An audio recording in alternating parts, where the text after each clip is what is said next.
आइए, सुनिए, देखिए, समझिए सनातन सत्य। जैसी दृष्टि वैसी सृष्टि, दृष्टि विज्ञान। कुदरत, कुदरती रचना एवं कुदरत के कानून से शाश्वत सुख की प्राप्ति। जोधपुर के परम पूज्य महात्मा उपासक प्रोफेसर डॉक्टर सोहन राज तातेड़ के निर्देशन में सनातन सत्य। जैसी दृष्टि वैसी सृष्टि, दृष्टि विज्ञान।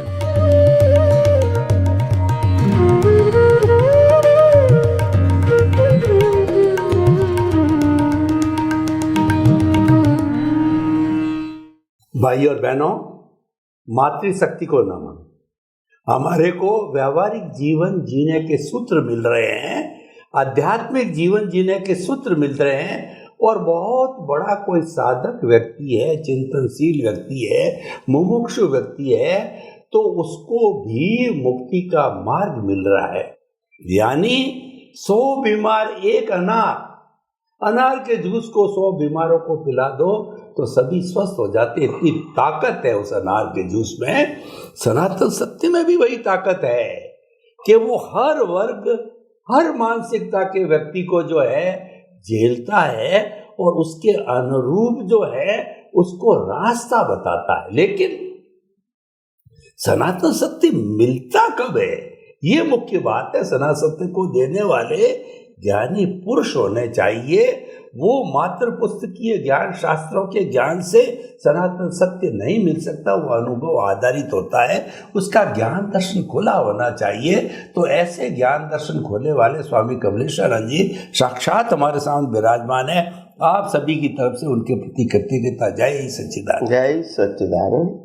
स्वामी जी, हमारे समाज में अलग अलग मानसिक स्तर के, मेंटल होराइजन के, मेंटल लेवल के लोग रहते हैं। और आप अनुभवी पुरुष है, आप ज्ञानी पुरुष है, आपके दिल में करुणा है, आप चाहते हैं कि सबका भला हो।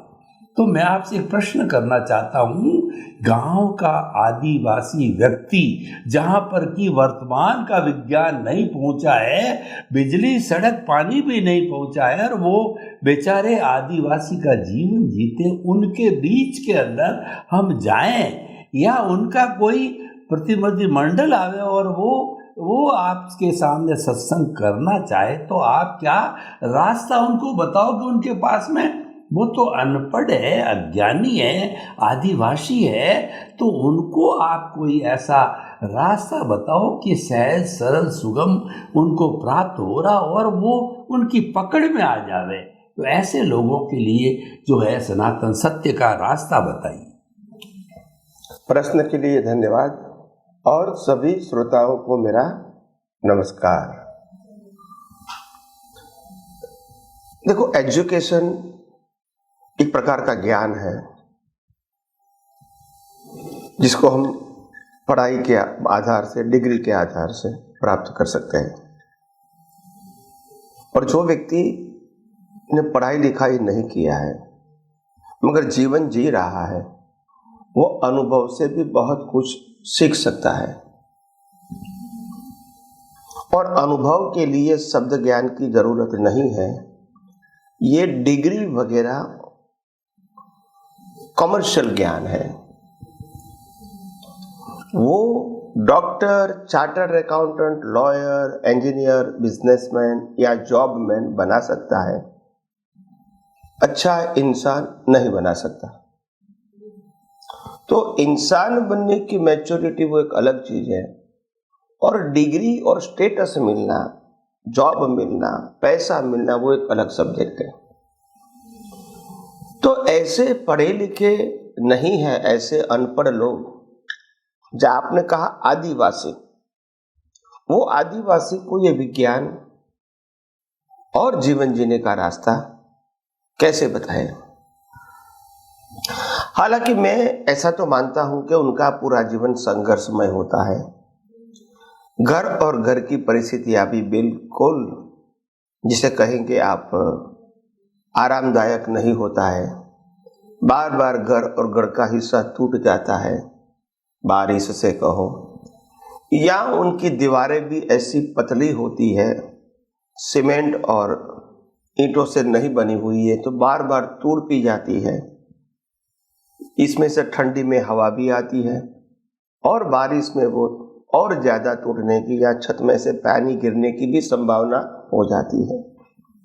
दूसरी बात, उनके पास कोई बड़ा विशिष्ट प्रकार का गैस का चूल्हा वगैरह नहीं होता है और उसके परिवार के लोग वो लकड़े बकड़े जला के ही रसोई पकाते हैं। ये भी एक कष्टदायक जीवन होता है। और पानी के लिए भी उनके पास सुविधा नहीं होती है, कोई नदी में वगैरह में तालाब में से वो लेकर फिल्टर करके वो यूज करते हैं। वो भी एक परिश्रम वाली बात है। तो इस प्रकार की परिस्थिति, परिश्रम वाले जीवन जीने वाले और उसके बाद में पत्नी, माँ बाप को और बच्चे को संभालना, ऐसी परिस्थितियों में भी ये कोई साधारण बात नहीं है। अपने आप संघर्षमय जीवन से उनको बहुत कुछ सीख मिलती है। मगर ऐसे लोग जो होते हैं उसमें ज्यादातर ऐसा हो जाता है, क्योंकि जब उस पर मोह सवार हो जाता है और परिस्थितियों को कंपैरिजन के आधार से सहन नहीं कर पाता है, तो वो भी नशे की लात में चल जाता है। क्योंकि जीवन तो जीना है, मगर सामने जो परिस्थिति है वो सहन नहीं होती है। पैसे की वजह से कहो, कार्य की क्षमता की वजह से कहो, इतना भारी हो जाता है कि परिवार के लोगों के लिए खाना भी मैं नहीं दे सकता हूँ, कपड़े भी नहीं दे सकता हूँ, मैं रेगुलरली मकान भी अच्छा सुविधा वाला नहीं दे सकता हूँ, नेसेसिटी वाला, पढ़ाई भी नहीं करवा सकता हूँ, और उसके अलावा भी मेरे को 8-10 घंटा काम जॉब पे भी करना है पैसे कमाने के लिए, और घर में भी करना है। तो जब मेरी सहन शक्ति से बाहर हो जाता है परिस्थितियां, तो क्या तो व्यक्ति धर्म के मार्ग पे, भक्ति के मार्ग पे चले जाते, भले वो जो भी ज्ञान है, या तो फिर वो व्यसन के मार्ग पे चले जाते। भूलना तो है, समय तो पास करना ही है। तो ये दो हो सकता है परिस्थितियां।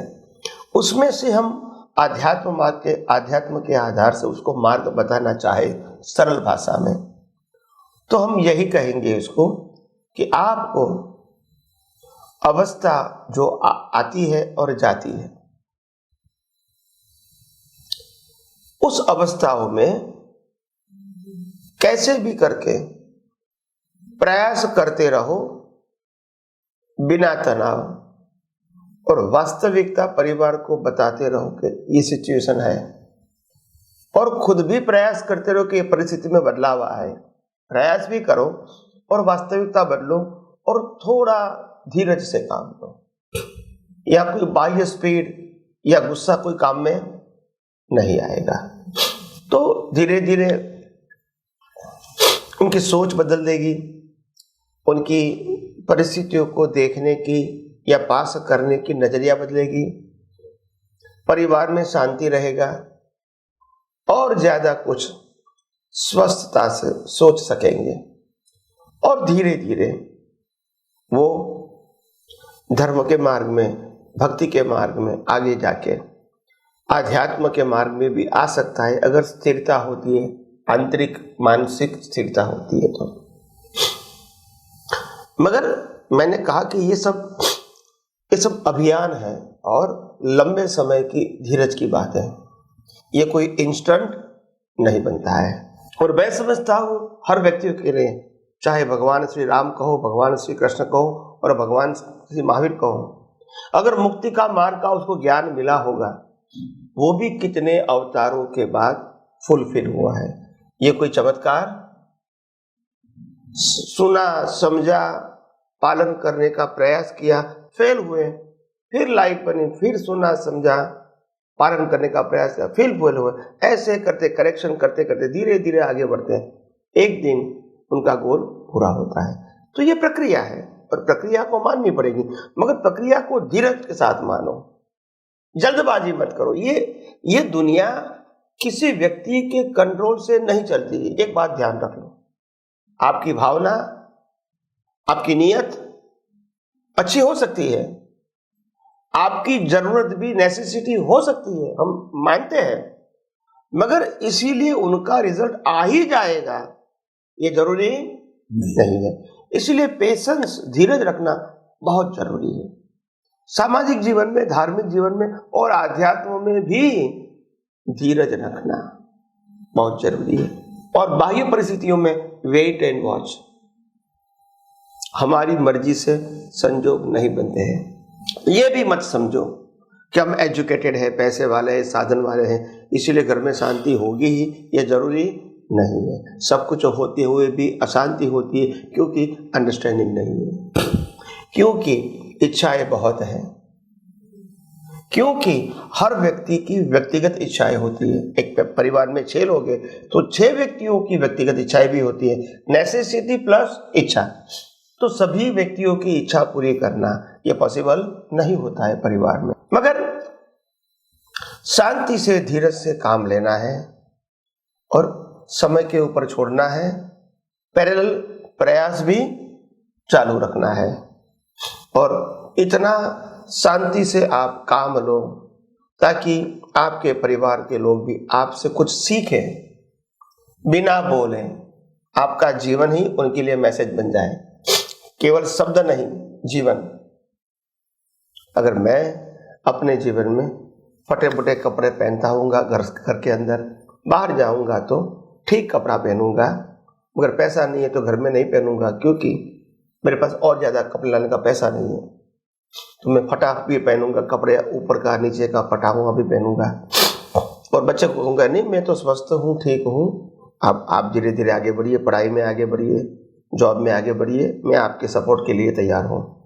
मगर आपका जीवन देखेंगे तब इसको मालूम होगा कि मेरे पिताजी ने इतना संघर्ष करके हमको पढ़ाया है, तो हमारी भी भावना माता पिता के प्रति होनी चाहिए। ऐसा भाव पैदा होना चाहिए।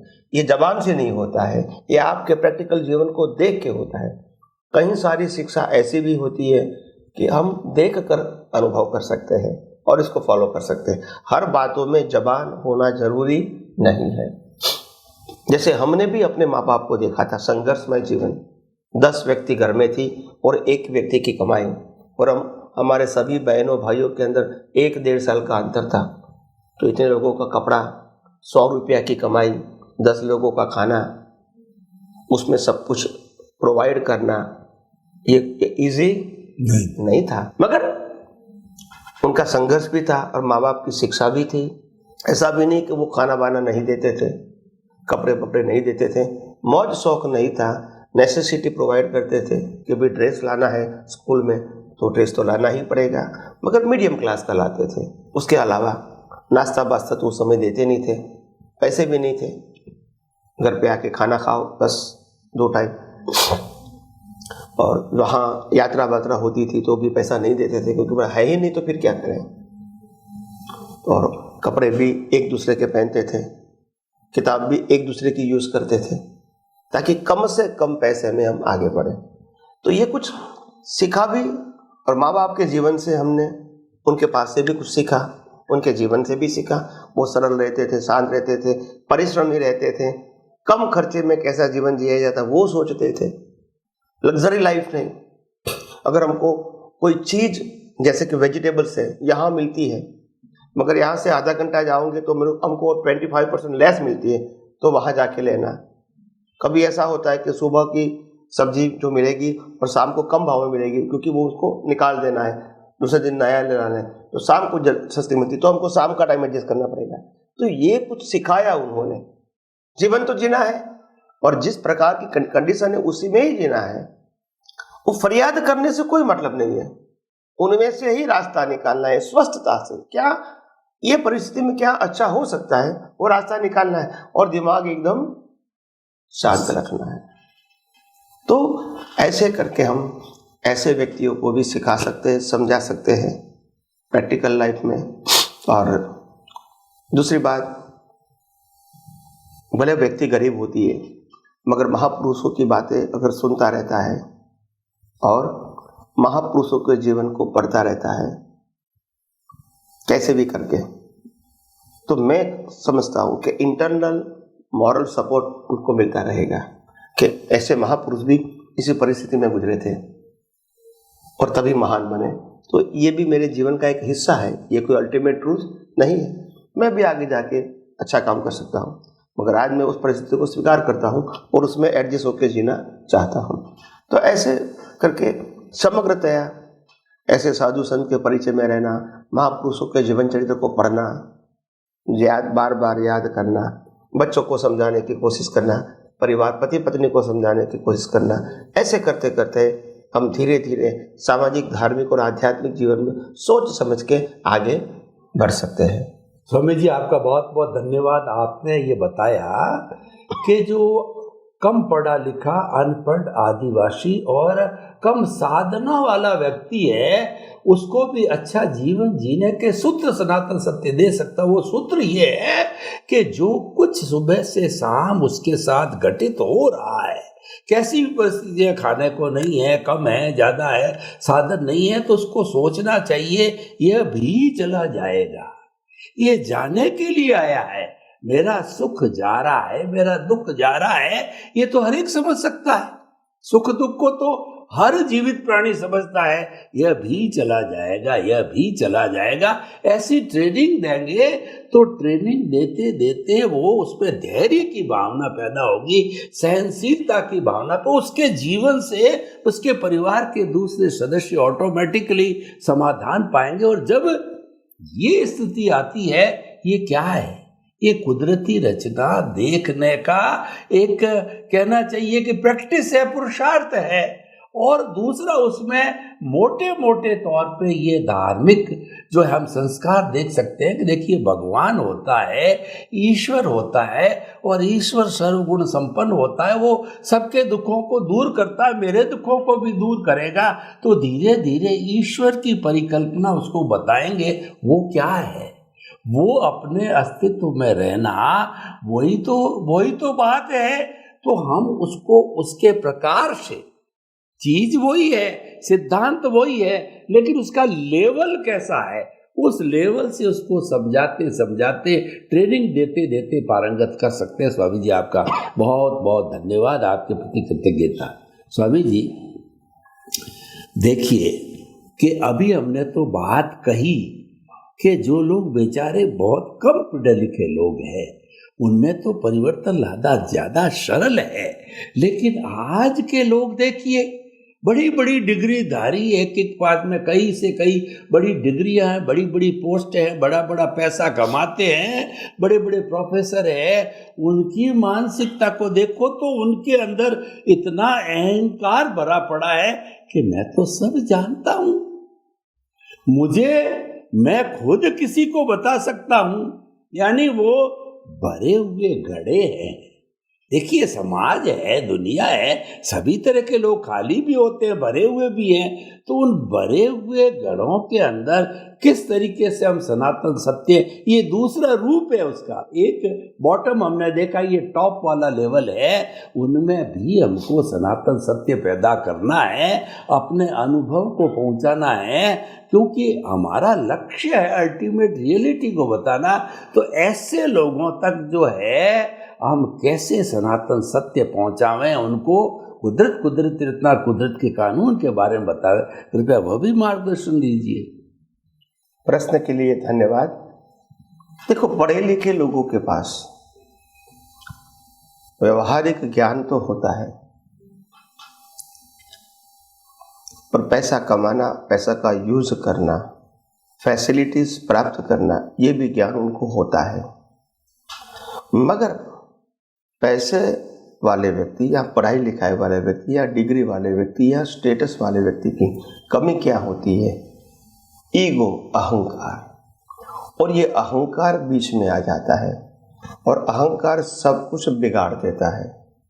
तो अगर वो अहंकार को धीरे धीरे करके माइनस कर सकते, इरेज कर सकते हैं, तो मैं समझता हूँ उसको आगे जाने का एक रास्ता मिलेगा और आगे आगे उनको समझ भी खुलती रहेगी।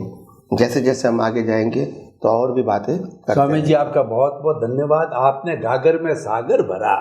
ऐसे लोगों को जो कि बहुत ज़्यादा पढ़ा लिखा अहंकारी है, उनका अहंकार धीरे धीरे धीरे लेवल नीचे लाओगे तो वो भरा हुआ घड़ा खाली होता जाएगा, क्योंकि अहंकार से भरा हुआ है। बहुत अच्छा समाधान शॉर्ट एंड स्वीट में दिया, आपके प्रति धन्यवाद, कृतज्ञता। जय सच्चिदानंद। स्वामी जी, आपकी अनुभव वाणी से सम्यक ज्ञान, सम्यक दर्शन, मिथ्या ज्ञान, मिथ्या दर्शन का जो है हमें ये पूरा गुर मिल गया, हमें ये पूरा सूत्र मिल गया। परंतु अब आप प्रैक्टिकल रूप से हम महात्मा लोगों को, चिंतक लोगों को कृपया ये मार्गदर्शन दीजिए कि लंबे समय तक हम किस तरीके से सम्यक ज्ञान दर्शन की एप्लीकेशन करते रहें, और जो हमारा जो कहना चाहिए कि जो चल रहा है, हमारा उदय प्रारब्ध चल रहा है, उसका फोर्स आ रहा है, उसमें भी हम बैलेंस बनाए रखें, यानी उसकी तरफ ज़्यादा डाइवर्ट नहीं हो, प्रकृति पुरुष अलग रहे। तो हमें कुछ ऐसे सूत्र दीजिए कि हम सम्यक ज्ञान, सम्यक दर्शन के अंदर ज़्यादा समय तक निरंतरता बनाए रह सकते हैं। कृपया ऐसे सूत्र दीजिए। धन्यवाद। देखो, अगर कोई भी इंसान को सम्यक ज्ञान और सम्यक दर्शन की जागृति बढ़ानी है तो सबसे पहले अंडरस्टैंडिंग क्लियर चाहिए, नंबर 1, कि सम्यक ज्ञान क्या है, सम्यक दर्शन क्या है। नंबर 2, आपको हो सके इतना सभी अवस्थाओं में ज्ञान दर्शन जो सम्यक है इसका उपयोग करना है, वो भी विजन से, कोई शब्दों से नहीं करना है, कोई क्रिया से नहीं करना है, विजन से। कि कोई भी अवस्था होती है तो मेरी हाजिरी के बिना अवस्था नहीं है। तो मैं मतलब आत्मा नहीं है तो शरीर और शरीर की अवस्था नहीं होती है। तो सबसे पहली अवस्था है तो मैं हूं, नंबर 1। तो हर अवस्था में मैं शुद्धात्मा हूं, ये जागृति रहनी चाहिए। जैसे श्वासोश्वास चलता है शरीर में, ऐसे जागृति भी चलती रहेगी एज अ अवेयरनेस। इसके अलावा कुदरत ने जो अवस्था बनाई, सबसे पहली अवस्था है शरीर और दूसरी अवस्था है शरीर के कर्मों की भुगतान के संयोग, जो मन वचन काया के माध्यम से हम इसको भुगतान कर रहे हैं। तो ये जो संयोग होते हैं ये भी एक अवस्था है, मगर ये अवस्था जो है न मेरी है, न तेरी है, न और किसी की है, ये सभी अवस्था कुदरत की है। आप कहोगे कुदरत की कैसी? तो कुदरत कहती है शरीर भी तो मेरा है, और शरीर को पंच महाभूत से बना हुआ शरीर भी मेरा है, डिजाइन भी मेरी है, और इसको जिंदा रखने के लिए हवा पानी खुराक भी मैं दे रहा हूं, और पूरी बॉडी को खुराक देने के बाद उसको ब्लड में ट्रांसफर करके सभी पार्ट्स को मैं ही दे रहा हूं, और श्वास बंद भी मैं ही करता हूं। तो उसमें तुम्हारा तो कोई रोल है ही नहीं। और वो जो मेरा बनाया हुआ चलाया हुआ शरीर है, उसी के माध्यम से स्पीच, एक्शन और थॉट चलता रहता है। तो इसमें तुम्हारा तो कोई रोल नहीं है। तुम्हारा का मतलब आत्मा का कोई रोल नहीं है। आत्मा तो ओनली कैटालिस्ट है। तो ये सब अवस्थाओं को कुदरती रचना देखना, ये प्रतिष्ठित आत्मा का काम है। और शुद्धात्मा हूं वो लक्ष्य में रखना, वो भी प्रतिष्ठित आत्मा का काम है। आत्मा का काम नहीं है कि मैं शुद्धात्मा हूं, मैं लक्ष्य में रखूं। प्रकृति का काम नहीं है कि मैं प्रकृति हूं या आत्मा हूं ऐसा लक्ष्य में रखूं।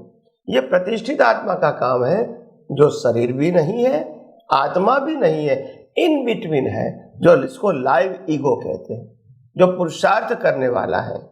वो ही, क्योंकि पहले वो ही अज्ञान का उपयोग करते थे, अज्ञान का उपयोग करके पुरुषार्थ करते थे। अभी विज्ञान का उपयोग करके पुरुषार्थ करते हैं।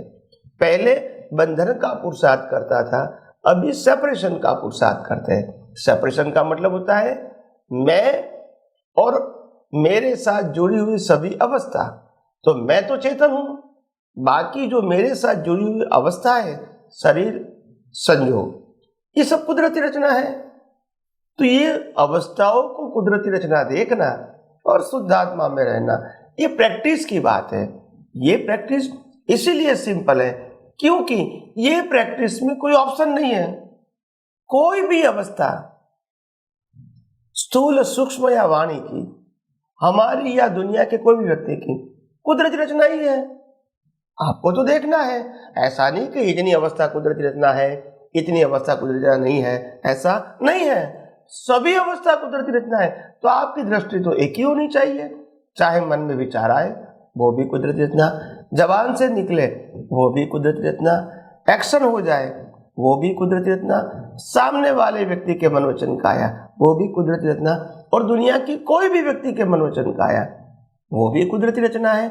और उसके अलावा ये जो दुनिया दिखती है, सूर्य, चंद्र, तारा, ग्रह, नक्षत्र, बढ़ती ओट, बारिश, गर्मी, ठंडी, ये बाढ़ आती है, सुनामी आती है, अर्थक्वेक होता है, ये सब कुदरती रचना है। तो आपके पास एक ही दृष्टि होना चाहिए, कुदरती रचना। और इजी इसीलिए क्योंकि उसमें ऑप्शन नहीं है। तो ये प्रैक्टिस की जरूरत है। कुदरती रचना तो है, हमको कुदरती रचना को कुदरती रचना देखने की प्रैक्टिस नहीं है, क्योंकि कई अवतारों से हम इंद्रिय ज्ञान से ही देखने की प्रैक्टिस है। तो इंद्रियों से इंद्रिय ज्ञान दिखे वो हमारा सब्जेक्ट नहीं है, मगर हमारा जो लाइव ईगो है इसके पास इंद्रिय ज्ञान नहीं होना चाहिए, इनके पास सनातन ज्ञान होना चाहिए। तो इसीलिए हम ये कहना चाहते हैं, जैसे जैसे आप सम्यक ज्ञान और सम्यक दर्शन की प्रैक्टिस करोगे तो धीरे धीरे आपका ज्ञान दर्शन की जो वैल्यूज है, आपके ज्ञान दर्शन की जो स्ट्रेंथ है और आपके ज्ञान दर्शन का जो डेवलपमेंट है वो धीरे धीरे बढ़ेगा। आप खुद इसको अनुभव करेंगे और आपका सेपरेशन भी धीरे धीरे इजी और मतलब आसान हो जाएगा, और आप आसानी से कुदरती रचना को देखेंगे तो आपको न टेंशन होगा, न पास्ट और फ्यूचर की कोई चिंता होगी, और आगे क्या होगा क्या नहीं ये क्यूरियोसिटी की भी ज़रूरत नहीं है। जो भी होगा वो कुदरती रचना ही है और कुदरती करने वाली है। हम तो हर हमेशा ऑब्जर्वर ही रहेंगे, हम निरीक्षक रहेंगे, कभी परीक्षक नहीं रहेंगे। नो डिटेलिंग अबाउट कुदरती रचना, जो भी है वो कुदरती रचना। इसमें गुड, बैड, लाइक, डिसलाइक, मेरा, तेरा, पाप, पुण्य, पसंद, नापसंद, ये सब्जेक्ट नहीं रहेगा। जो भी है वो कुदरती रचना है, और कुदरत ने जो कुछ अवस्था बनाई है वो कर्म के फलस्वरूप बनाई है। तो आज जो है उस फल के लिए ये शरीर जिम्मेदार नहीं है, क्योंकि ये तो फ्रेश बॉडी दिया है भुगतान के लिए। तो आइए हम आगे भी विज्ञान को और ज़्यादा समझने की कोशिश करेंगे। स्वामी जी आपका बहुत बहुत धन्यवाद। हम लोग बहुत अच्छी तरह से समझ गए कि ये अभ्यास का विषय है। वो अभ्यास ही वास्तव में पुरुषार्थ है, और वो रियल पुरुषार्थ है कि अपने आप को हर वक्त ऑब्जर्वर मानो और चेतना में आत्मा के अंदर रहो, और जो कुछ भी घटित होता है आपके सामने 5 इंद्रियों से वो कुदरती रचना मानो, तो आप सहज में साधक बनते बनते कुछ ही भावों में मुक्ति को प्राप्त हो सकते हो। स्वामी जी आपका समस्त श्रोताओं की तरफ से बहुत बहुत धन्यवाद, साधुवाद, कृतज्ञता। जय सच्चिदानंद।